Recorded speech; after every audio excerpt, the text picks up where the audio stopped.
Hello, I'm Edward Spalton, Secretary of the Campaign for an Independent Britain, and one of the things we do is to produce informative pamphlets for people on subjects connected with the European Union.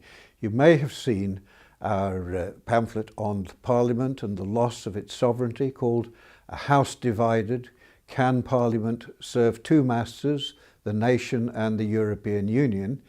If you read that, and it's not very long, you'll know a considerable amount more about the European Union than the average MP does. And it would be a very good idea that you took that knowledge to him when you go and see him or ask him questions.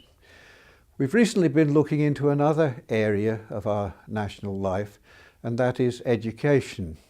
You may have heard recently that a group of eminent historians has complained that the European Union is interfering in the curriculum of the teaching of history across Europe to slant the whole knowledge that children acquire in schools in favour of the European project.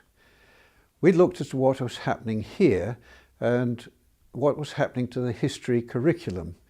And to those of us of my age, it's a rather strange world that our children are living in, because they're not really taught very many historical facts or kings and queens and dates and battles and that sort of thing. They're taught skills to evaluate evidence. And of course the evidence is selected by the teachers, who may be pushing their own opinions towards the children, albeit unconsciously. We've produced a very interesting booklet called Generations Betrayed, Cutting the Roots of National Identity. And this is what is happening. And you can see here at the picture of it, we have the Pied Piper of Hamelin with the EU flag taking the children along the road, and the lady in the background is wondering where they're all going. This explains what has happened, and it's very worrying indeed. I talk in sixth forms quite a lot, putting the case for a democratic self-government in this country as opposed to EU subjection.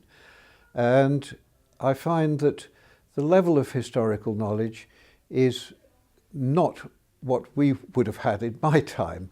Well, things do change, obviously, but if you don't know what your country's history has been, and you don't know where you come from, in a way, then how can you know what's worth holding on to when you're told that there is something new coming along? This booklet, prepared by Christopher McGovern of the Campaign for Real Education, is very informative.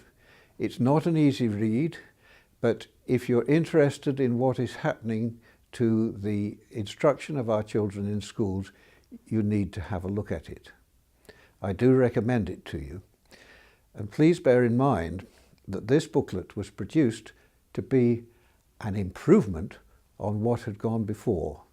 And I think that will concern you very much.